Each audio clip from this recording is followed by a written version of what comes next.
Mi mejor amiga apareció en mi cena de ensayo y anunció: necesito que todos sepan lo que hizo el novio durante mi prueba. La voz de Carlos llegó de la grabación clara y firme, diciendo que no tomaría ninguna cantidad de dinero para dejarme, que Patricia estaba loca por siquiera sugerirlo. Sentí esta ola de alivio lavarme, pero al mismo tiempo estaba tan enojada que apenas podía respirar.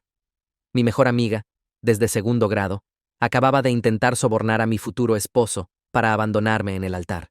Agarré el teléfono de la mano de Patricia antes de que pudiera alejarlo y detuve la grabación. Trató de alcanzarlo, pero lo sostuve detrás de mi espalda, mirándola como si estuviera viendo a una extraña, usando la cara de mi mejor amiga.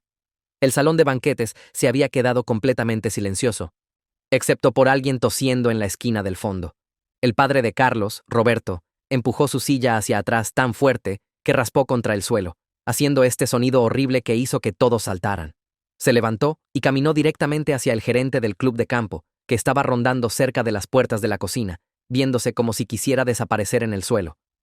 Roberto empezó a hablarle en esta voz baja, pero podía escuchar cada palabra porque la sala estaba tan silenciosa.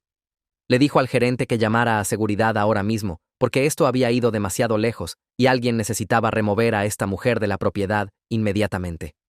Patricia aferró su laptop contra su pecho con un brazo y sostuvo la carpeta de papeles con su otra mano como si fueran las cosas más importantes del mundo. Se volteó para enfrentar a todos en la sala y empezó a hablar más rápido, sus palabras tropezándose unas con otras. Insistió en que todos necesitaban ver el resto de sus hallazgos antes de tomar cualquier decisión sobre la boda de mañana. Dijo que había documentado todo durante el último mes, y había patrones de comportamiento que probaban que Carlos no estaba listo para el matrimonio. Sus manos temblaban tanto que los papeles hacían ruido. Miré alrededor del salón de banquetes a 70 caras confundidas e incómodas que me miraban. Mi abuela estaba llorando en una servilleta en la mesa 4, sus hombros temblando.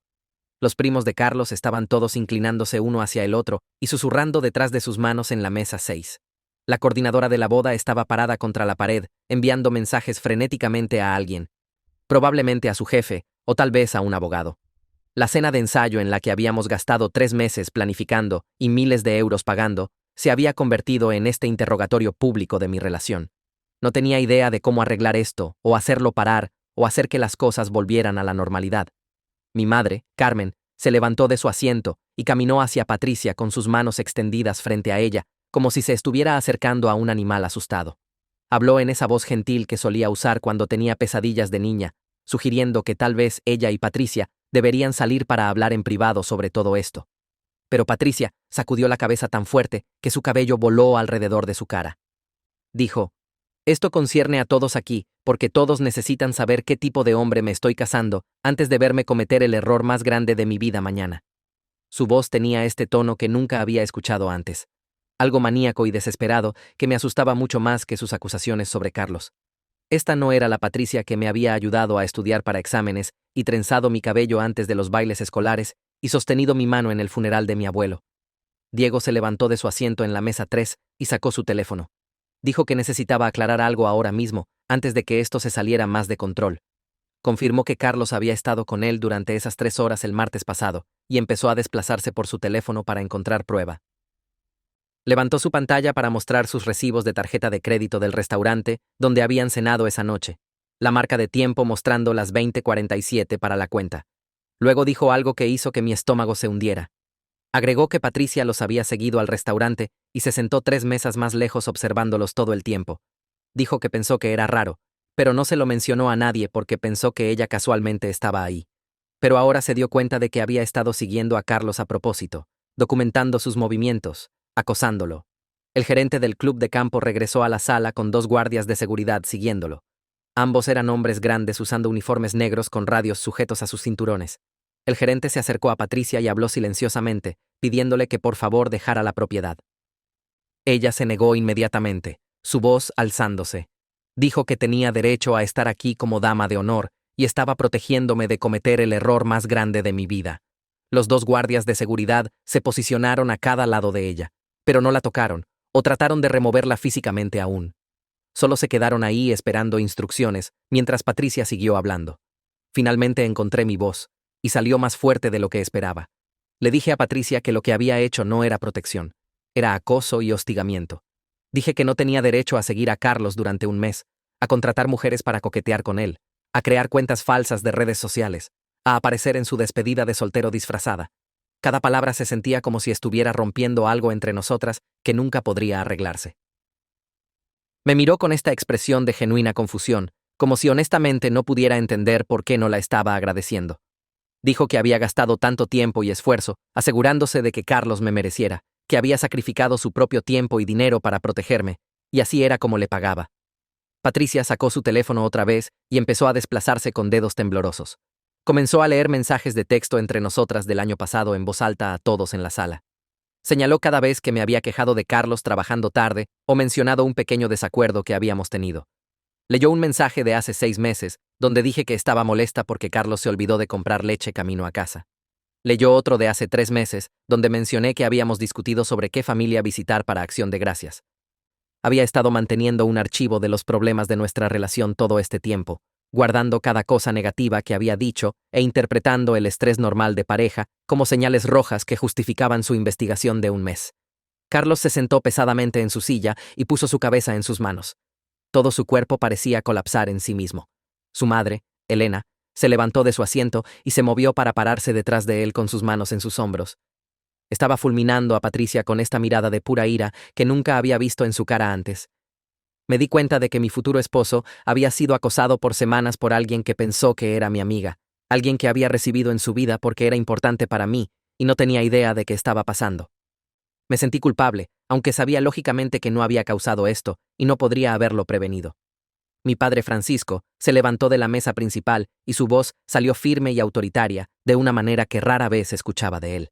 Le dijo a Seguridad que removiera a Patricia de la propiedad ahora mismo, no en 5 minutos, sino inmediatamente. Patricia parecía finalmente entender que estaba perdiendo control de la situación. Su cara se arrugó y empezó a llorar, lágrimas corriendo por sus mejillas y goteando de su barbilla. Me rogó que no dejara que la sacaran antes de que pudiera explicar todo apropiadamente. Dijo que si solo escuchara el resto de su evidencia, entendería que lo estaba haciendo porque me amaba.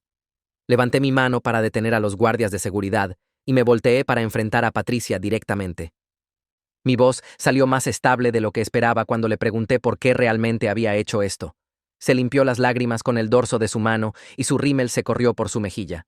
Empezó a hablar sobre su hermana casándose hace 3 años y cómo el esposo resultó estar engañando todo el tiempo. Nadie lo supo hasta 6 meses después de la boda, cuando su hermana encontró recibos de hotel y mensajes de texto. Patricia dijo que vio a su hermana desmoronarse y no podía dejar que eso me pasara porque era como una hermana para ella, y me amaba demasiado para dejarme cometer el mismo error. Sus manos temblaban mientras hablaba y siguió mirándome como si esperara que de repente entendiera y la agradeciera. La coordinadora de la boda apareció en mi codo y habló silenciosamente para que solo yo pudiera escuchar. Dijo que necesitábamos terminar esto, porque el club de campo tenía otros eventos programados y ya estábamos 30 minutos sobre nuestro tiempo reservado. Miré el reloj en la pared y me di cuenta de que eran casi las 21. Ni siquiera habíamos hecho el ensayo real aún y mi boda era en 19 horas. La cara de la coordinadora era disculpante pero firme mientras gesticulaba hacia el personal del salón de banquetes, esperando cerca de las puertas de la cocina. Sentí esta ola de agotamiento golpearme de una vez. Me volteé hacia Patricia y tomé la decisión rápidamente antes de poder dudar de mí misma. Le dije que necesitaba irse ahora y hablaríamos mañana después de que tuviera tiempo de procesar todo. Inmediatamente empezó a protestar y alcanzó mi brazo, pero me alejé. Dije que si realmente se preocupaba por mí, respetaría este límite y se iría a casa. Los guardias de seguridad se acercaron y Patricia miró entre ellos y yo con esta expresión de incredulidad. Aferró su carpeta de evidencia contra su pecho como si fuera algo precioso. Seguridad la tomó por los codos y empezó a caminar hacia la salida. Gritó sobre su hombro que estaba cometiendo un error y que tenía más evidencia que necesitaba ver. Su voz se hizo más débil mientras la llevaron a través de las puertas y hacia el lobby. Escuché las puertas de entrada principal cerrarse y luego hubo este momento de completo silencio en el salón de banquetes. El silencio se rompió inmediatamente y todos empezaron a hablar a la vez. La familia de Carlos estaba reunida alrededor de sus padres y podía escuchar a su madre llorando más fuerte ahora. Mi familia se veía avergonzada y siguió mirando a la familia de Carlos como si quisieran disculparse, pero no supieran qué decir. Estaba parada en el medio de todo, tratando de averiguar si mi boda aún podía pasar mañana o si este desastre había arruinado todo. Los invitados estaban recogiendo sus abrigos y bolsos y algunos ya se dirigían hacia las salidas sin decir adiós. La coordinadora de la boda tocó mi hombro otra vez y gesticuló a Carlos y a mí para que la siguiéramos a una esquina tranquila cerca de las ventanas. Nos preguntó directamente si estábamos procediendo con la ceremonia de mañana. Su portapapeles estaba en sus manos y tenía su bolígrafo listo, como si necesitara una respuesta ahora mismo. Carlos alcanzó mi mano y su palma estaba sudorosa. Dijo que aún quería casarse conmigo si yo aún quería casarme con él. Su voz se quebró un poco en la última palabra y podía ver cuánto le había costado esta noche. Miré su cara y pensé en todo de lo que Patricia lo había acusado y cómo había manejado todo con honestidad. A pesar del caos y la humillación y mi mejor amiga perdiendo la cabeza frente a 70 personas, mi respuesta era sí. Apreté su mano y le dije a la coordinadora que la boda seguía adelante. Se veía aliviada y empezó a tomar notas en su portapapeles sobre ajustes que necesitaríamos para mañana. Intentamos un repaso rápido de la ceremonia con el oficiante, mientras los invitados restantes terminaron su ahora fría cena en silencio incómodo. El oficiante mantuvo su voz baja y profesional mientras nos guió a través de nuestras posiciones. Seguí tropezando sobre dónde se suponía que debía pararme, porque mi cerebro no dejaba de repetir las acusaciones de Patricia. Cada vez que cerraba mis ojos, veía la expresión de creencia genuina en su cara de que me estaba ayudando. El oficiante tuvo que repetir sus instrucciones 3 veces antes de que finalmente arreglara mi posicionamiento. La mano de Carlos se quedó en la mía todo el tiempo, y podía sentirlo temblando ligeramente. El ensayo duró 15 minutos en lugar de la hora planeada, y nadie aplaudió cuando terminamos. Mi madre trató de sonreírme desde su asiento, pero se veía forzado. El padre de Carlos tenía su brazo alrededor de su madre y le estaba susurrando algo. La coordinadora de la boda agradeció a todos por venir y les recordó que la ceremonia de mañana empezaba a las 2 de la tarde. Los invitados salieron silenciosamente y varios de los parientes de Carlos no hicieron contacto visual conmigo mientras se iban. Carlos y yo dejamos el club de campo por separado como planeado, ya que no se suponía que nos viéramos antes de la boda. Me besó la frente en el estacionamiento y me dijo que me amaba. Lo vi irse en su carro y luego me subí al mío. Mi teléfono empezó a vibrar antes de que incluso saliera del espacio de estacionamiento. Miré hacia abajo y vi mensajes de texto de Patricia ya apareciendo en mi pantalla. 17 mensajes llegaron durante mi viaje a la casa de mis padres. Me detuve en un semáforo rojo y miré algunos de ellos. Se estaba disculpando, pero también insistiendo en que había hecho lo correcto y lo entendería algún día. Un mensaje decía que tenía más evidencia que no había mostrado aún. Otro decía que Carlos me estaba manipulando y no podía verlo porque estaba demasiado cerca de la situación. Puse mi teléfono en mi bolsa y me concentré en manejar. Mi madre estaba esperando despierta cuando llegué a su casa. Hizo té sin preguntar si lo quería y nos sentamos en la mesa de la cocina donde Patricia y yo solíamos hacer la tarea juntas cuando éramos niñas. Las sillas eran las mismas de cuando estábamos en la secundaria. Mamá puso una taza frente a mí y envolvió sus manos alrededor de su propia taza. Preguntó gentilmente si había notado cualquier otro comportamiento preocupante de Patricia últimamente. La pregunta colgó en el aire entre nosotras.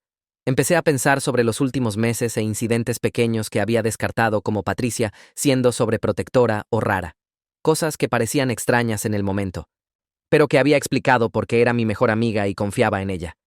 Le conté a mi madre sobre la situación del vestido de novia primero. Patricia había insistido en venir a cada cita de vestido y quería aprobar mi elección final. Cuando escogí un vestido que no le gustó, lloró por una hora en la tienda nupcial. La vendedora se había visto tan incómoda y siguió ofreciéndonos pañuelos. Patricia dijo que el vestido me hacía ver como si estuviera tratando demasiado duro y que Carlos pensaría que estaba desesperada. Compré el vestido de todos modos, pero me sentí culpable por semanas. Luego estaba el drama de la lista de invitados. Patricia trató de convencerme de desinvitar a las colegas mujeres de Carlos de la boda. Dijo que era inapropiado tener otras mujeres ahí que veían a Carlos todos los días y podrían tener sentimientos por él. Había rechazado, pero lo trajo por lo menos 5 veces más. Mi madre escuchó y asintió, y su cara se volvió más preocupada con cada historia. Le conté sobre las llamadas telefónicas también. Patricia me había llamado cada día durante el último mes, haciendo preguntas detalladas sobre el horario y comportamiento de Carlos. ¿A dónde iba después del trabajo? ¿Con quién se encontraba para almorzar? ¿A qué hora llegaba a casa? Pensé que solo estaba interesada en mi vida. Pero ahora me di cuenta de que estaba construyendo su caso contra él. Mi teléfono sonó a las 23 y nos sobresaltó a ambas. Miré la pantalla y vi que era Sofía llamando desde su hotel. Contesté y sonaba conmocionada. Dijo que Patricia se había aparecido en el lobby del hotel hace unos 20 minutos pidiendo hablar con ella sobre Carlos. La seguridad del hotel Tuvo que pedirle a Patricia que se fuera, después de que se negó a irse por su cuenta. La voz de Sofía era más aguda de lo normal, y hablaba rápido. Dijo que Patricia siguió insistiendo que necesitaban comparar notas sobre el comportamiento sospechoso de Carlos. Patricia le dijo que como hermana de Carlos, Sofía tenía la responsabilidad de protegerme de él. Dijo que Patricia tenía un cuaderno con ella que tenía fechas y horas y ubicaciones escritas en él. La seguridad finalmente la escoltó cuando trató de seguir a Sofía a los ascensores. Sofía preguntó si estaba bien y si la boda aún estaba pasando mañana. Le dije sí a ambas preguntas, pero mi voz no sonaba convincente ni para mí. Colgué con Sofía y miré la pantalla de mi teléfono. Carlos necesitaba saber lo que estaba pasando. Presioné su contacto y contestó en el primer timbre. Su voz sonaba cansada y tensa cuando dijo hola. Le conté sobre Patricia apareciendo en el hotel de su hermana y siendo escoltada por seguridad. Estuvo silencioso por un momento largo, y luego admitió que había estado recibiendo llamadas y textos de ella toda la noche también. Mi estómago se hundió. Lo estaba contactando ahora mismo. Esta noche, después de todo lo que había pasado en la cena de ensayo. Dijo que le había enviado por lo menos 15 artículos sobre acuerdos prenupciales en las últimas 2 horas, estadísticas sobre tasas de divorcio, enlaces a sitios web de consejería matrimonial. Cada mensaje incluía una nota diciendo que no era demasiado tarde para reconsiderar si tenía dudas sobre nuestra relación. Aún estaba tratando de convencerlo de dejarme incluso después de ser echada de la cena de ensayo frente a todos los que conocíamos. Me sentí enferma pensando en cómo lo estaba acosando mientras yo estaba sentada en la mesa de cocina de mis padres. Dijo que cada texto de ella lo hacía sentir peor, como si estuviera tratando de plantar semillas de duda en su mente la noche antes de nuestra boda.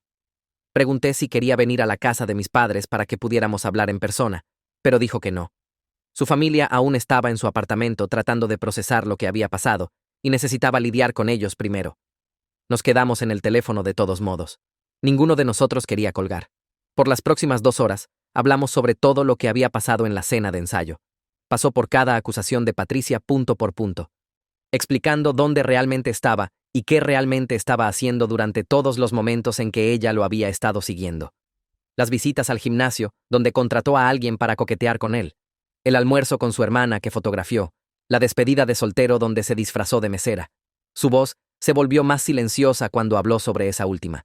Dijo que la idea de que ella lo había estado observando por semanas, sin que él lo supiera, lo hacía sentir violado de una manera que no podía explicar bien, como si su privacidad hubiera sido despojada y hubiera estado viviendo bajo vigilancia sin consentimiento. Confesó que cuando Diego le dijo esta noche sobre reconocer a Patricia en la despedida de soltero, se sintió físicamente enfermo. Había estado en la misma sala con él y sus amigos, sirviéndoles bebidas, escuchando sus conversaciones, y él no tenía idea.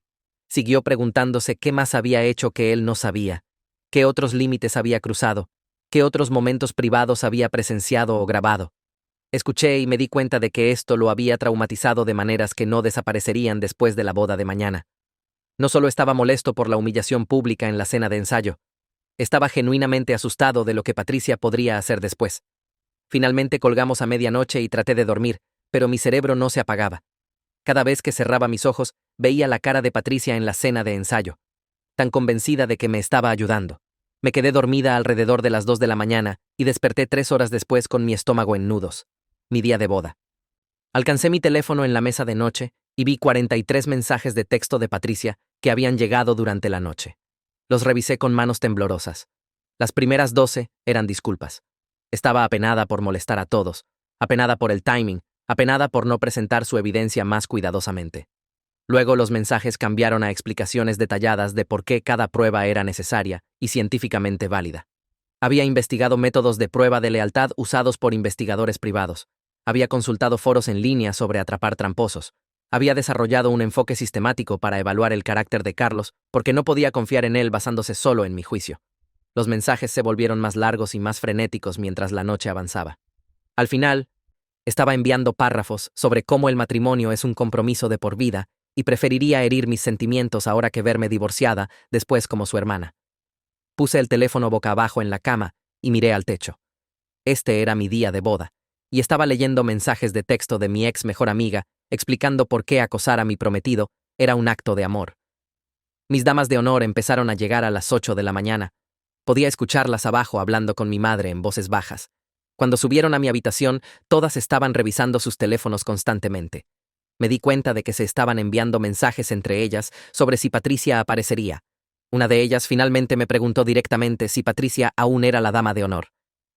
Miré el espacio vacío donde se suponía que estaría colgando su vestido y admití que nunca la había desinvitado oficialmente. No sabía si trataría de venir a la boda. No sabía si necesitábamos advertir a seguridad que la mantuviera afuera.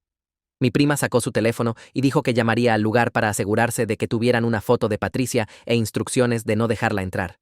Las otras damas de honor asintieron como si esto fuera algo totalmente normal que hacer en un día de boda.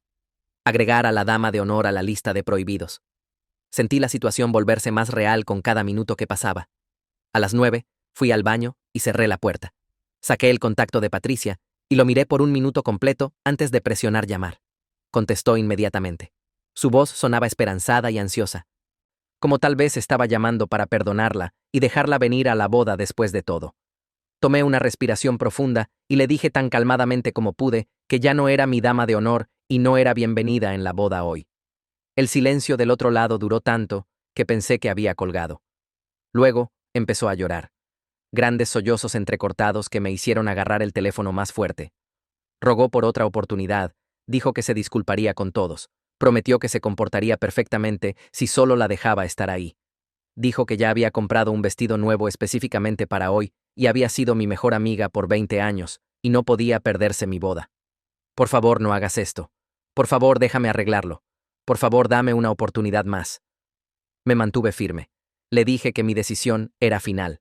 Su llanto se detuvo abruptamente. Y su tono cambió completamente. Dijo que estaba cometiendo un error enorme casándome con Carlos sin completar su proceso de evaluación completo. Solo me había mostrado los hallazgos preliminares en la cena de ensayo. Afirmó que tenía más evidencia que no había revelado aún. Testimonio de la ex de Carlos, Andrea, que había rastreado y entrevistado la semana pasada. Andrea tenía cosas que decir sobre el comportamiento y relaciones de Carlos que necesitaba escuchar antes de unirme legalmente a él. Dijo que si seguía adelante con esta boda sin ver toda la evidencia, me arrepentiría por el resto de mi vida. Su voz tenía ese tono maníaco otra vez, el mismo de la cena de ensayo, e hizo que mis manos empezaran a temblar. Le dije que contactar a la ex de Carlos cruzaba todas las líneas posibles y había terminado con esta conversación. Empezó a gritar. Dijo que había sido lavada el cerebro, que Carlos me había manipulado para elegirlo sobre nuestra amistad de 20 años, que no podía ver claramente más porque estaba demasiado involucrada emocionalmente, que era la única persona que podía ser objetiva sobre esta situación, y que estaba tirando a la única persona que realmente se preocupaba por mi bienestar. Colgué mientras estaba a media frase e inmediatamente bloqueé su número. Mis manos temblaban tan mal que apenas podía sostener el teléfono. Me senté en el suelo del baño con mi espalda contra la puerta y traté de respirar normalmente. Mi madre tocó suavemente y preguntó si estaba bien. Abrí la puerta y me encontró sentada ahí con lágrimas corriendo por mi cara, arruinando el maquillaje que la artista ya había empezado. No dijo nada. Solo se sentó junto a mí en el suelo frío de azulejos y me jaló contra su hombro. Sollocé sobre perder a mi mejor amiga en lo que se suponía que era el día más feliz de mi vida, sobre cómo Patricia y yo habíamos planeado nuestras bodas juntas desde que éramos niñas, y ahora ni siquiera estaba invitada a la mía. Sobre cómo seguía esperando despertar y descubrir que todo esto era una pesadilla horrible. Mi madre me sostuvo y acarició mi cabello y me dejó llorar hasta que no tuve nada más. Luego dijo silenciosamente que las amigas reales no acosan a tu prometido o tratan de sabotear tu boda, sin importar cuánta historia compartas. Que a veces las personas que amamos resultan ser personas de las que necesitamos protegernos, que está bien llorar la amistad mientras también reconoces que se había vuelto tóxica. Asentí contra su hombro y traté de creerle. La estilista y la artista de maquillaje trabajaron silenciosamente para arreglar el daño de mi llanto. No hicieron preguntas o comentarios, solo se enfocaron en reparar mi cara mientras mis damas de honor se sentaron alrededor tratando de mantener el ánimo ligero. Mi prima mencionó casualmente que siempre había pensado que Patricia era un poco intensa sobre nuestra amistad. Las otras damas de honor saltaron sobre ese comentario como si hubieran estado esperando permiso para decir algo. Una de ellas trajo cómo Patricia solía molestarse si yo hacía planes sin incluirla. Otra mencionó la vez que Patricia lloró en mi fiesta de cumpleaños porque la había sentado en una mesa diferente a la mía durante la cena. Una tercera dama de honor dijo que Patricia la había llamado múltiples veces, preguntando por qué parecía distante últimamente y si sabía si Carlos estaba causando problemas en nuestra amistad. Todas empezaron a compartir observaciones sobre comportamiento controlador que habían notado a través de los años. pero nunca mencionaron porque no querían causar drama o hacerme defensiva sobre mi mejor amiga. Me enteré de que Patricia había llamado a cada una de ellas durante el último mes. Les había pedido que reportaran cualquier preocupación sobre Carlos o nuestra relación, cualquier señal roja que notaran, cualquier comportamiento sospechoso. Había creado un documento compartido donde estaba rastreando la actividad en redes sociales de Carlos y les pidió que contribuyeran información sobre sus publicaciones, sus comentarios, sus fotos etiquetadas. Todas habían rechazado participar, pero nadie me lo dijo porque pensaron que era raro pero inofensivo. Solo Patricia siendo sobreprotectora como siempre. Ahora se dieron cuenta de que era parte de su operación de vigilancia y se sintieron culpables por no advertirme antes. Me senté en la silla mientras hablaban y me di cuenta de cuántas personas habían visto señales de la obsesión de Patricia, pero las descartaron como rarezas de nuestra amistad. Cuántas señales de advertencia había ignorado porque la conocía desde segundo grado y no podía imaginar que realmente me lastimaría. La artista de maquillaje terminó de mezclar bases sobre mi piel manchada mientras mi prima siguió hablando sobre el comportamiento raro de Patricia a través de los años. Mi teléfono vibró en la mesa de tocador y lo agarré, esperando otro texto de Carlos revisando si estaba bien. En lugar de eso, el nombre de la coordinadora de la boda parpadeó en la pantalla. Contesté y escuché ruido de tráfico en el fondo mezclado con voces alzadas. Se disculpó por llamar, pero dijo que teníamos una situación en el lugar. Patricia había aparecido exigiendo hablar conmigo, y seguridad la estaba manteniendo en el estacionamiento, pero se negaba a irse. La voz de la coordinadora bajó y dijo: los invitados que llegaban temprano podían ver y escuchar todo, y Patricia estaba haciendo toda una escena. Cerré mis ojos y sentí mi estómago retorcerse en nudos. Mi madre tomó el teléfono de mi mano y habló con la coordinadora, pidiendo detalles sobre lo que Patricia estaba haciendo. La coordinadora explicó que Patricia había llegado con más carpetas y estaba tratando de mostrar papeles a cualquiera que pasara. Mi padre apareció en la puerta, ya poniéndose su chaqueta. Dijo que manejaría al lugar y se encargaría de esto mientras yo terminaba de arreglarme. Asentí y lo vi irse, sintiéndome agradecida, pero también culpable de que mi padre tuviera que lidiar con el colapso de mi ex mejor amiga. La estilista trabajó en fijar mi velo mientras me senté ahí tratando de no llorar otra vez y arruinar las reparaciones del maquillaje. Mi teléfono se quedó silencioso por 20 minutos y seguí revisándolo obsesivamente. Luego mi padre llamó y lo puse en altavoz para que mi madre pudiera escuchar también. Dijo que había convencido a Patricia de irse prometiendo que ella y yo nos encontraríamos para café la próxima semana para hablar todo.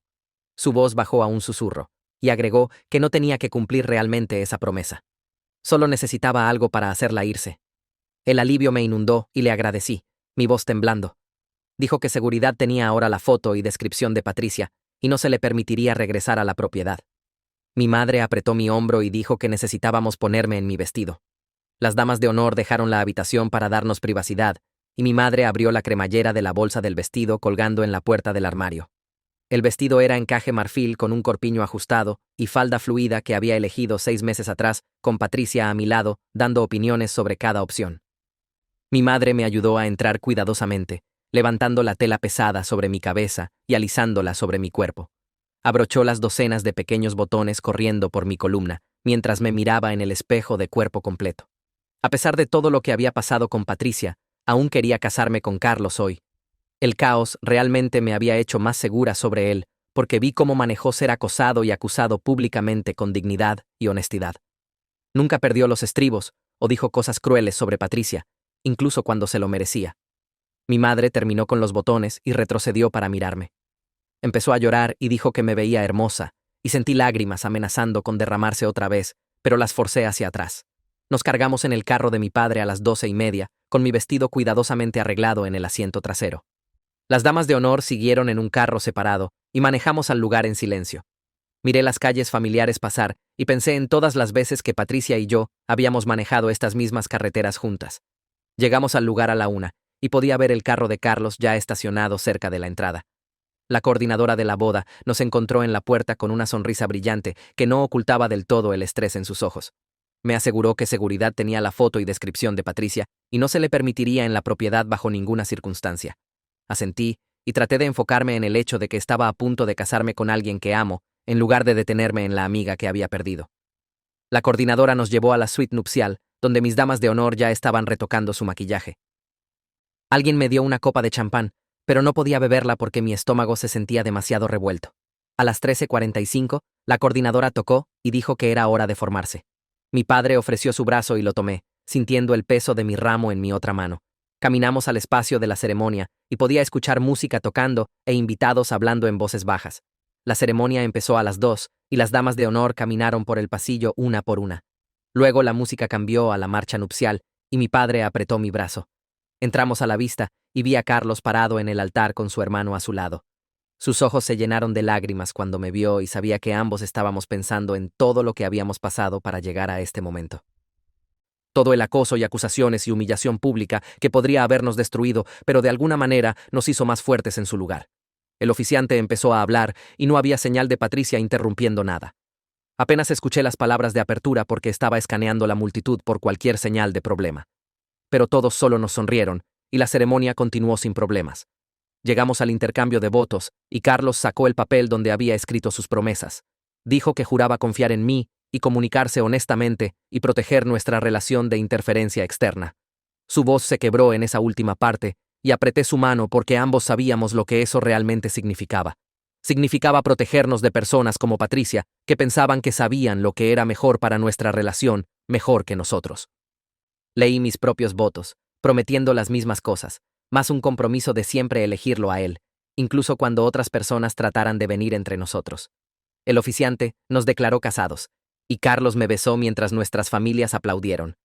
Caminamos de regreso por el pasillo juntos, tomados de la mano, y sentí tanto alegría como tristeza mezclándose en mi pecho. La persona que debería haber estado parada a mi lado como dama de honor no estaba ahí, y esa ausencia era una herida que tomaría mucho tiempo sanar. Pero tenía a Carlos, y habíamos sobrevivido a algo que habría roto a parejas más débiles. La recepción empezó con la hora del cóctel, y múltiples invitados se acercaron para disculparse por lo que pasó en la cena de ensayo. Dijeron que estaban contentos de que siguiéramos adelante con la boda, y que claramente pertenecíamos juntos. La madre de Carlos, Elena, me encontró cerca del bar y me jaló a un abrazo apretado. Susurró que había manejado una situación imposible con gracia y que estaba orgullosa de tenerme como nuera. Su aceptación significaba todo después de verla llorar en la cena de ensayo. Nos movimos al salón de recepción para la cena y traté de relajarme en la celebración. Mi teléfono vibró en la pequeña cartera que había traído, y lo saqué para revisar. Un número desconocido había enviado varios mensajes de texto, y los abrí, confundida. Fotos de Carlos y yo de toda nuestra relación llenaban la pantalla con subtítulos analizando nuestro lenguaje corporal por señales de problema. Una foto de la Navidad pasada tenía un subtítulo diciendo que me veía incómoda cuando el brazo de Carlos estaba alrededor de mí. Otra de unas vacaciones en la playa señalaba que no estábamos haciendo contacto visual en la foto. Me di cuenta de que Patricia estaba usando el teléfono de otra persona para contactarnos y le mostré los mensajes a Carlos. Los miró y su mandíbula se tensó. Decidimos ahí mismo apagar ambos teléfonos por el resto de la recepción. El primer baile empezó y el DJ nos anunció como esposo y esposa. Carlos tomó mi mano y me llevó a la pista de baile mientras todos miraban. Nos mecimos juntos y finalmente empecé a relajarme en el momento. Carlos se inclinó y susurró en mi oído que habíamos sobrevivido la investigación y acusaciones públicas de Patricia, así que probablemente podríamos sobrevivir cualquier cosa que el matrimonio nos lanzara. Me reí y me di cuenta de que tenía razón sobre eso. Cualquier desafío que enfrentáramos en el futuro probablemente no involucraría a una mejor amiga de la infancia acosándonos por un mes y emboscando nuestra cena de ensayo con evidencia falsa. Ya habíamos pasado por lo peor y salido más fuertes del otro lado. En la noche, Sofía me encontró cerca de la mesa de postres y tocó mi brazo gentilmente. Me alejó de los otros invitados hacia una esquina tranquila, junto a las ventanas con vista al jardín. Su cara tenía esa expresión seria que significaba que necesitaba decir algo importante. Miró alrededor para asegurarse de que nadie pudiera escucharnos antes de empezar a hablar. Me dijo que estaba realmente preocupada por Patricia, basándose en lo que había pasado en el lobby del hotel la noche anterior. Patricia la había acorralado por casi 20 minutos haciendo preguntas extrañas sobre el comportamiento de Carlos y si Sofía alguna vez lo había visto actuar sospechoso alrededor de otras mujeres. Sofía dijo que los ojos de Patricia se veían mal, como si no estuviera completamente presente en la conversación. Siguió repitiendo las mismas frases sobre protegerme y asegurarme de que estuviera a salvo. Sofía sugirió que Patricia podría necesitar ayuda profesional real, no solo una disculpa o una conversación. Dijo que el comportamiento obsesivo podría empeorar si Patricia no recibía tratamiento pronto. Sentí esta culpa pesada asentarse en mi pecho porque debería haber notado qué tan mal se estaban volviendo las cosas. Había conocido a Patricia desde que teníamos 7 años, y había perdido todas las señales de advertencia de que algo estaba seriamente mal con su estado mental. Sofía apretó mi mano y dijo que no era mi culpa, pero no podía librarme del sentimiento de que había fallado a mi amiga más vieja al no reconocer que necesitaba ayuda antes de que todo explotara en mi cena de ensayo. Mi padre se levantó para dar su brindis, y todo el salón de recepción se quedó callado. Levantó su copa y sonrió a Carlos y a mí sentados en la mesa principal.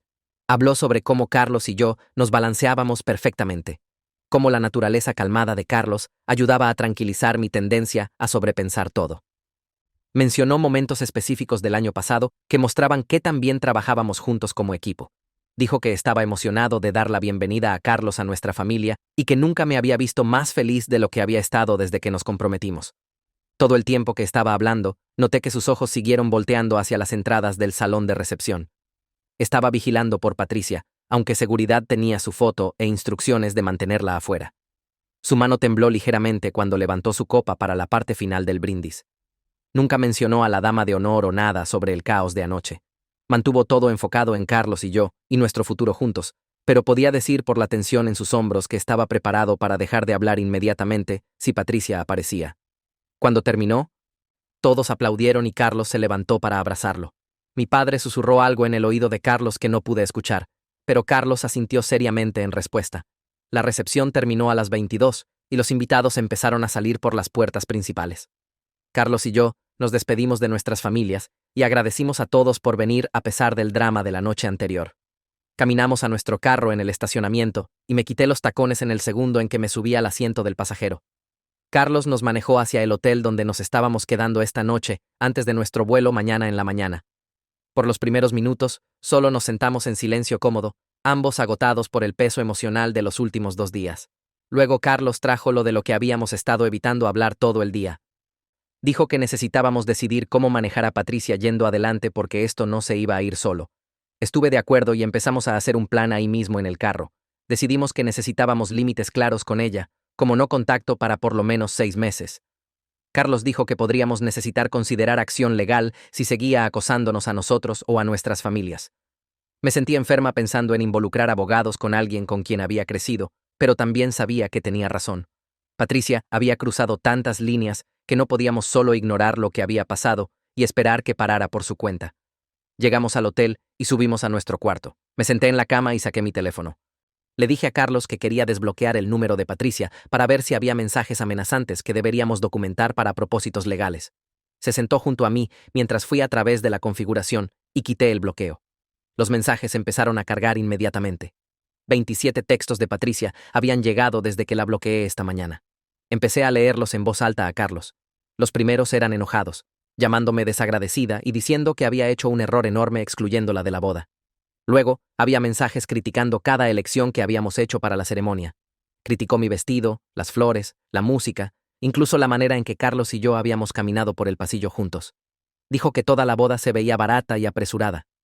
Pero luego, el tono cambió y los mensajes se volvieron disculpas desesperadas. Me rogó que reconsiderara terminar nuestra amistad. Dijo que sabía que había cometido errores, pero todo lo que hizo vino de un lugar de amor. Escribió que era la persona más importante en su vida y no podía imaginar su mundo sin mí en él. Leerlos hacía doler mi pecho porque podía escuchar su voz en cada palabra. Carlos tomó mi teléfono y leyó los mensajes él mismo. Cuando terminó, lo puso en la mesa de noche y se volteó para enfrentarme.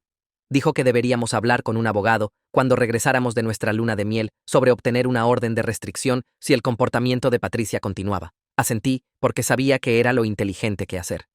Pero la idea de tomar acción legal contra alguien que había conocido desde la infancia me hacía querer vomitar. Patricia y yo habíamos compartido todo creciendo. Estaba ahí para mi primer día de secundaria, mi primera ruptura, mis cartas de aceptación universitaria.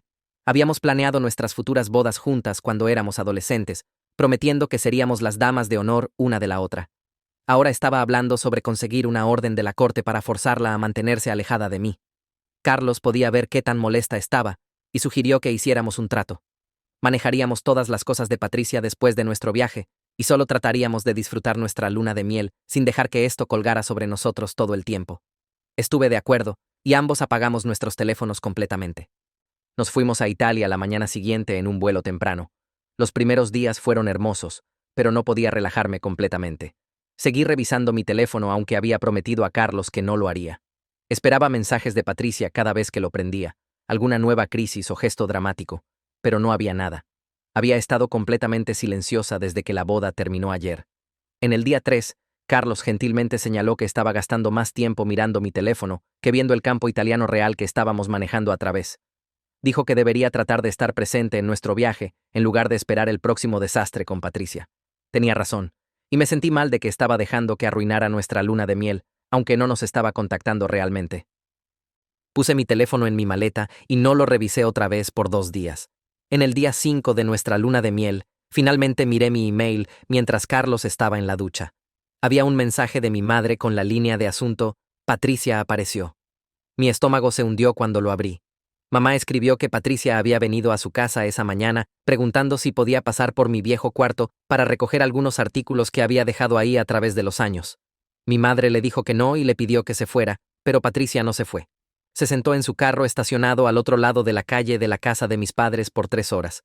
Mi madre la vio a través de la ventana de la sala todo el tiempo. Patricia solo se quedó ahí mirando la casa, sin moverse, sin hacer nada. Finalmente, alrededor de la hora del almuerzo, se fue. Mi madre dijo que estaba realmente perturbada por toda la cosa y quería que supiera lo que había pasado. Le mostré el email a Carlos cuando salió del baño. Nos sentamos en la cama del hotel y hablamos sobre si esto contaba como comportamiento de acoso que necesitaba ayuda legal. Carlos empezó a enumerar todo lo que Patricia había hecho en la última semana. Había acosado a su hermana Sofía en su hotel. Se había aparecido en nuestro lugar de boda después de que le dijeron que no era bienvenida. Había usado el teléfono de otra persona para enviarnos mensajes después de que bloqueé su número. Ahora estaba vigilando la casa de mis padres por horas. Dijo que el patrón era claro y realmente preocupante. Cada incidente por sí mismo podría parecer pequeño, pero juntos mostraban a alguien que no estaba respetando ningún límite. Me di cuenta de que tenía razón. Esto no era solo una amiga que estaba herida por ser excluida de mi boda. Era alguien cuyo comportamiento estaba empeorando, no mejorando. Tomamos otra decisión ahí mismo en ese cuarto de hotel italiano. Disfrutaríamos el resto de nuestra luna de miel y lidiaríamos con la situación de Patricia cuando llegáramos a casa. No más revisar emails o preocuparse por lo que podría hacer después. Teníamos 8 días más en Italia e íbamos a aprovecharlos al máximo. Me sentí mucho mejor después de decidir eso. Pasamos el resto del viaje explorando pequeñas ciudades italianas y comiendo en restaurantes locales. Visitamos museos y caminamos a través de ruinas antiguas. Tomamos una clase de cocina y aprendimos a hacer pasta fresca. Bebimos vino en terrazas con vista al campo. Por esos últimos 8 días, pude empujar a Patricia fuera de mi mente y solo enfocarme en empezar nuestro matrimonio de la manera correcta. Carlos y yo nos acercamos durante ese tiempo, haciendo planes para nuestro futuro y hablando sobre la vida que queríamos construir juntos. Volamos a casa 2 semanas después de irnos y aterrizamos tarde en la noche. La mañana siguiente, fuimos a nuestro apartamento para empezar a desempacar y establecernos de nuevo en la vida normal. Había un paquete sentado afuera de nuestra puerta dirigido a ambos. Sin dirección de remitente, pero reconocí inmediatamente la escritura de Patricia. Carlos lo cargó adentro, y lo miramos en el mostrador de la cocina por algunos minutos antes de abrirlo. Dentro, había un álbum de recortes, del tipo con cubierta de cuero y páginas gruesas. Patricia lo había hecho ella misma, documentando toda nuestra amistad desde segundo grado hasta la universidad. Había fotos de nosotras a cada edad, talones de boletos de películas que habíamos visto juntas, notas que nos habíamos pasado en clase, programas de las obras escolares en las que habíamos estado.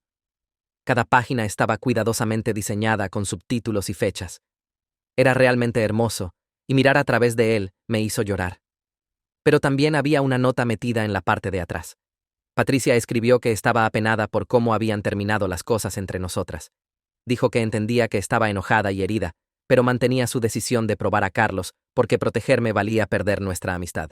Dijo que preferiría que la odiara y estar a salvo que tenerme amándola y terminar en un matrimonio malo. Leer esas palabras me hizo darme cuenta de que Patricia genuinamente creía que había hecho lo correcto, lo cual de alguna manera hacía todo peor. Abrí el álbum de recortes en el mostrador de la cocina y empecé a pasar por las páginas. Había una foto de segundo grado donde nos faltaban los dientes de enfrente y nos tomábamos de las manos en el patio. Otra de secundaria en la feria de ciencias donde habíamos construido un volcán juntas. Nuestra graduación de preparatoria con nuestros brazos alrededor una de la otra. El día de mudanza a la universidad. Mi fiesta de compromiso donde estaba sonriendo tan amplio que sus ojos estaban casi cerrados. Cada página tenía pequeñas notas en su escritura sobre lo que estábamos haciendo ese día y cuánto nos habíamos divertido. Empecé a llorar viendo todos esos años de amistad documentados tan cuidadosamente.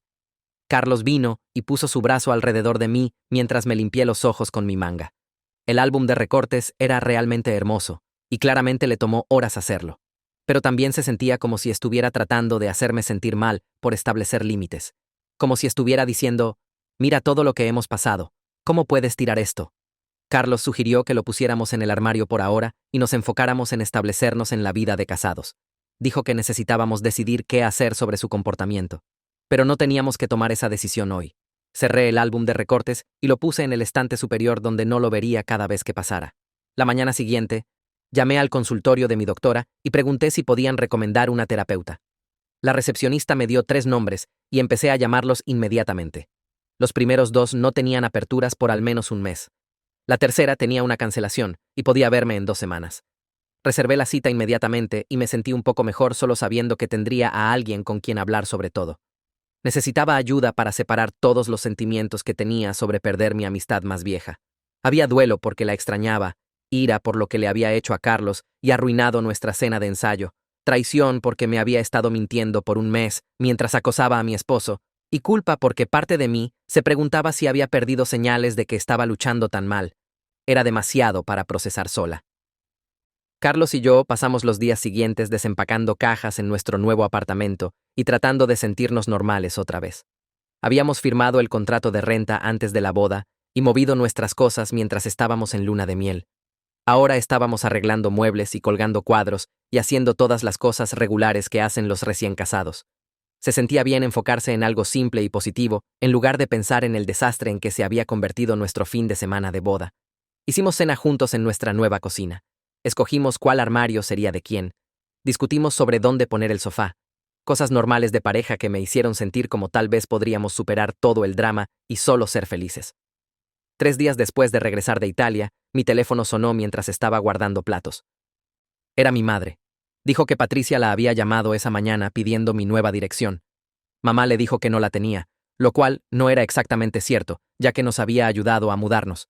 Patricia había preguntado múltiples veces, e incluso se ofreció a venir a recoger la dirección en persona para que pudieran hablar sobre mí.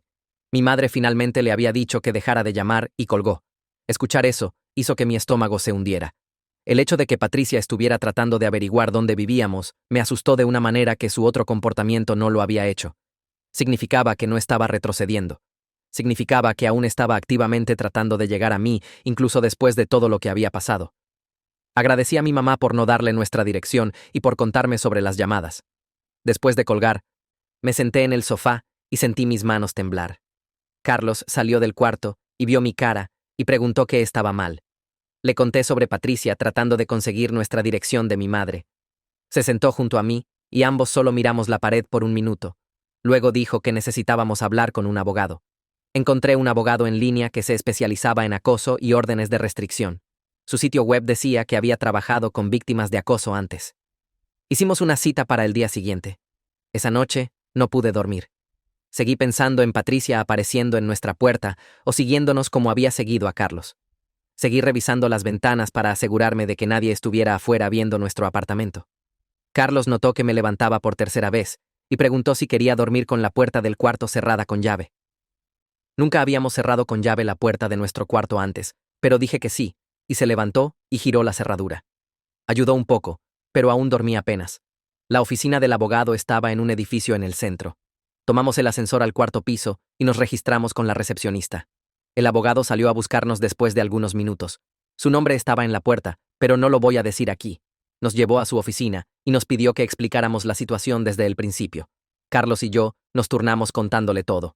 El acoso durante el mes antes de la boda, la mujer contratada en el gimnasio, la cuenta falsa de redes sociales, el disfraz en la despedida de soltero, el metraje de seguridad que había recolectado, el desastre de la cena de ensayo, Patricia acosando a su hermana en su hotel, apareciendo en nuestro lugar de boda después de ser desinvitada, usando el teléfono de otra persona para contactarnos, vigilando la casa de mis padres, ahora tratando de conseguir nuestra nueva dirección. El abogado tomó notas todo el tiempo e hizo preguntas sobre fechas y horarios y si teníamos algo de esto documentado. Carlos sacó su teléfono y le mostró los mensajes de texto que Patricia había enviado del número desconocido. Le mostré los emails y las fotos de la cena de ensayo que los invitados me habían enviado. El abogado miró todo cuidadosamente. Luego dijo que teníamos un caso fuerte para una orden de restricción si queríamos perseguirlo. Explicó que acoso y persecución eran tomados en serio por las cortes, especialmente cuando había tanta documentación. Dijo que el patrón de comportamiento era claro y mostraba a alguien que no estaba respetando límites. Preguntó si queríamos presentar una orden de restricción inmediatamente o si queríamos probar otras opciones primero. Carlos y yo nos miramos uno al otro. Ninguno de nosotros quería tomar acción legal contra alguien que había conocido desde la infancia. Se sentía demasiado serio y demasiado final. El abogado debe haber visto nuestra vacilación porque sugirió enviar primero una carta formal de cese y desista. Explicó que sería un documento legal diciéndole a Patricia que parara todo contacto con nosotros y nuestras familias. Sería enviado por correo certificado para que tuviéramos prueba de que lo recibió. Si violaba la carta contactándonos otra vez, tendríamos documentación para fortalecer un caso de orden de restricción. Eso se sentía como un mejor primer paso. Le dio a Patricia una oportunidad clara de parar por su cuenta antes de que involucráramos las cortes. Le dijimos al abogado sí, queríamos hacer la carta de cese y desista. Dijo que la redactaría y la tendría lista para que la revisáramos en un par de días. Pagamos su tarifa de anticipo y dejamos la oficina. En el carro, camino a casa, me sentí tanto aliviada de que estábamos tomando acción como triste de que hubiera llegado a este punto. Estaba a punto de enviar una carta legal a mi mejor amiga desde segundo grado diciéndole que nos dejara en paz. El abogado nos envió por email el borrador de la carta de cese y desista 2 días después. Era formal y clara. Enumeraba todo el comportamiento de Patricia y declaraba que debía parar todo contacto con nosotros, nuestras familias, nuestros lugares de trabajo y nuestro hogar. Decía que no podía llamar, enviar mensajes, correos electrónicos o acercarse a nosotros en persona. Decía que si violaba estos términos, perseguiríamos acción legal, incluyendo una orden de restricción. Leerla hizo que todo se sintiera muy real y muy serio. Carlos y yo aprobamos la letra, y el abogado la envió por correo certificado esa tarde. Dijo que Patricia tendría que firmar por ella para que supiéramos exactamente cuándo la recibió. Ahora, solo teníamos que esperar y ver si la respetaría o si necesitaríamos tomar el siguiente paso. 4 días después, el abogado llamó para decir que la carta había sido entregada y firmada. Patricia la había recibido. Pasé el resto de ese día sintiéndome ansiosa y revisando mi teléfono constantemente, aunque había bloqueado su número. Seguí esperando que apareciera en algún lugar o encontrara una manera de contactarnos, pero nada pasó ese día o el día siguiente. Para el tercer día, empecé a pensar que tal vez la carta había funcionado. Tal vez verla en lenguaje legal formal le había hecho entender qué tan serio era esto. Tal vez finalmente nos iba a dejar en paz. Luego, un sobre grueso apareció en nuestro buzón con la escritura de Patricia en él. Mis manos temblaban cuando lo saqué. Carlos estaba en el trabajo, así que estaba sola en el apartamento. Me senté en la mesa de la cocina y lo abrí. Dentro había una carta escrita a mano de 10 páginas en papel de cuaderno. La escritura se volvía más desordenada mientras las páginas avanzaban, como si hubiera estado escribiendo más y más rápido. Empezó diciendo que entendía que estaba enojada y que aceptaba responsabilidad por cómo habían resultado las cosas. Luego, se lanzó a esta larga explicación de todo su proceso de pensamiento detrás de probar a Carlos. Escribió sobre el matrimonio de su hermana hace 3 años y cómo el esposo había estado engañando todo el tiempo, pero nadie lo sabía hasta después de la boda. Escribió sobre qué tan devastada había estado su hermana y cómo le tomó años recuperarse. Escribió sobre su propio miedo al abandono que empezó cuando su papá se fue, cuando tenía 8 años. Escribió sobre cómo yo era la única relación estable en su vida y la única persona que se sentía como familia real. Escribió que el pensamiento de que yo terminara en un matrimonio malo como su hermana era insoportable. Escribió que sabía que sus métodos eran extremos, pero realmente creía que me estaba protegiendo de potencial dolor. La carta era desgarradora de leer. Podía ver el dolor y miedo detrás de todo lo que había hecho, pero no cambiaba el hecho de que su comportamiento era incorrecto y dañino. No cambiaba que había acosado a mi esposo y arruinado nuestra cena de ensayo y nos había asustado a ambos. Entender por qué lo hizo no lo hacía correcto. Puse la carta de vuelta en el sobre y llamé a Carlos al trabajo para decirle que había llegado. Dijo que deberíamos enviarla al abogado para que la tuviera en archivo. Tomé una foto de todas las 10 páginas y se las envié por email. Luego puse la carta en un cajón con toda la otra documentación que estábamos guardando. 2 semanas después, tuve mi primera cita de terapia. La oficina estaba en un edificio tranquilo cerca del parque. La sala de espera de la terapeuta tenía sillas cómodas y revistas y música suave sonando. Cuando me llamó a su oficina, me senté en el sofá e inmediatamente empecé a llorar. Lloré durante la mayor parte de esa primera sesión. Le conté sobre mi amistad con Patricia empezando en segundo grado. Le conté sobre todos los años de pijamadas y bromas internas y estar ahí una para la otra a través de todo. Le conté sobre el acoso y la cena de ensayo y la carta de cese y desista. Lloré sobre perder a alguien que había sido parte de mi vida por tanto tiempo. La terapeuta me pasó pañuelos y escuchó sin interrumpir. Cuando finalmente dejé de llorar, dijo algo que ayudó. Dijo que podía llorar la amistad mientras también reconocía que el comportamiento de Patricia era incorrecto. Dijo que es posible sostener ambas verdades al mismo tiempo. Podía estar triste por perder a mi mejor amiga y también saber que había tomado la decisión correcta al establecer límites. Esas dos cosas no se cancelaban una a la otra. Dijo que el duelo es complicado y no tenía que elegir entre extrañar a Patricia y protegerme. Podía hacer ambas. Eso me hizo sentido de una manera que nada más había tenido. Salí de esa primera sesión sintiéndome como tal vez podría superar esto con ayuda. 2 semanas después de la carta de cese y desista, Carlos me llamó del trabajo en el medio del día. Su voz estaba tensa. Dijo que Patricia acababa de aparecer en su edificio de oficina, tratando de pasar seguridad. Había estado cargando una carpeta y diciéndole al guardia de seguridad que tenía información importante para Carlos sobre comunicación matrimonial saludable. El guardia le había pedido que se fuera, pero se había negado y siguió insistiendo que necesitaba verlo. Finalmente, habían amenazado con llamar a la policía y se había ido. Pero toda la interacción había sido capturada en las cámaras de seguridad del edificio. Carlos ya había hablado con su jefe y la seguridad del edificio sobre conseguir el metraje. Preguntó si pensaba que deberíamos enviarlo a nuestro abogado. Dije sí inmediatamente. Esto era exactamente lo que la carta de cese y desista le había dicho que no hiciera. La había violado al venir a su lugar de trabajo. Ahora teníamos prueba de que no estaba respetando nuestros límites legales. Esa noche, fuimos a la oficina de Carlos y conseguimos una copia del metraje de seguridad. Lo enviamos a nuestro abogado junto con una declaración escrita del guardia de seguridad que había lidiado con Patricia. El abogado nos llamó la mañana siguiente y dijo que esto fortalecía nuestro caso significativamente. Preguntó si estábamos listos para presentar una orden de restricción. Carlos y yo hablamos sobre ello por mucho tiempo esa noche.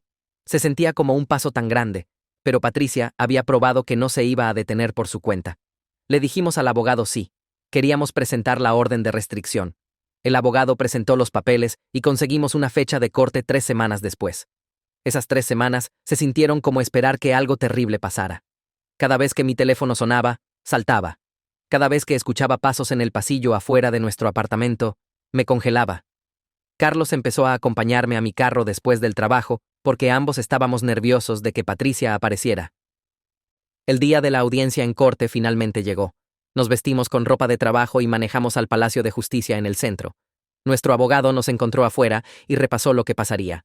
Dijo que Patricia había sido notificada de la audiencia y tenía el derecho de estar ahí. Dijo que el juez escucharía de ambas partes y luego tomaría una decisión. Entramos al juzgado y nos sentamos en una mesa con nuestro abogado. Patricia ya estaba ahí sentada en la otra mesa sola. Había decidido representarse a sí misma en lugar de contratar un abogado. Se veía terrible. Su cabello no estaba peinado, llevaba pantalones de ejercicio y una camisa arrugada. No me miraría. El juez entró y todos nos levantamos. Luego la audiencia empezó. Nuestro abogado presentó toda nuestra documentación. Los mensajes de texto, los emails, la cronología del comportamiento de acoso, las declaraciones de testigos de Sofía y mis padres, el metraje de seguridad del edificio de oficina de Carlos, la carta de cese y desista y prueba de que Patricia la había violado. Tomó casi 1 hora pasar por todo. Luego el juez le preguntó a Patricia si quería responder. Se levantó y empezó a hablar en esta voz temblorosa. Dijo que estaba tratando de protegerme de un matrimonio potencialmente malo. Dijo que sus métodos eran inusuales, pero venían de un lugar de amor. Dijo que nunca quiso asustar a nadie o causar daño. Dijo que solo quería asegurarse de que Carlos fuera lo suficientemente bueno para mí, porque merecía lo mejor. Habló tal vez por 10 minutos, y el juez escuchó sin interrumpir. Cuando terminó, el juez le preguntó si entendía que su comportamiento constituía acoso y hostigamiento bajo la ley. Patricia dijo que no lo veía de esa manera, pero entendía que nosotros sí. El juez miró todos los papeles otra vez. Luego dijo que basándose en la evidencia presentada y el patrón claro de contacto no deseado, nos estaba otorgando una orden de restricción de 1 año. Dijo que Patricia tenía que mantenerse al menos a 500 metros de distancia de nosotros, nuestro hogar y nuestros lugares de trabajo. Dijo que no podía contactarnos directa o indirectamente a través de otras personas. Dijo que si violaba la orden, podía ser arrestada. Patricia empezó a llorar cuando dijo eso. El juez preguntó si entendía los términos y ella asintió sí. Luego, la audiencia terminó. Salimos del Palacio de Justicia y sentí esta mezcla rara de alivio y tristeza. Alivio porque finalmente teníamos protección legal. Tristeza porque mi mejor amiga desde la infancia se había convertido en alguien de quien necesitaba protección legal. Eso se sentía completamente surrealista. Carlos puso su brazo alrededor de mí mientras caminamos al estacionamiento. Empecé a llorar antes de que llegáramos al carro. Me sostuvo mientras sollozaba contra su hombro. Estaba llorando la amistad que ahora realmente había terminado. No había vuelta atrás de una orden de restricción. Ninguna oportunidad de reconciliación o arreglar las cosas. Había terminado. Carlos no trató de hacerme sentir mejor o decirme que estaría bien. Solo me sostuvo y me dejó llorar hasta que no pude llorar más. Luego nos subimos al carro y manejamos a casa para empezar a averiguar cómo seguir adelante con nuestras vidas. En los meses siguientes, Patricia se mantuvo completamente alejada de nosotros. No apareció en nuestro apartamento o la oficina de Carlos, o cualquiera de los lugares donde normalmente íbamos.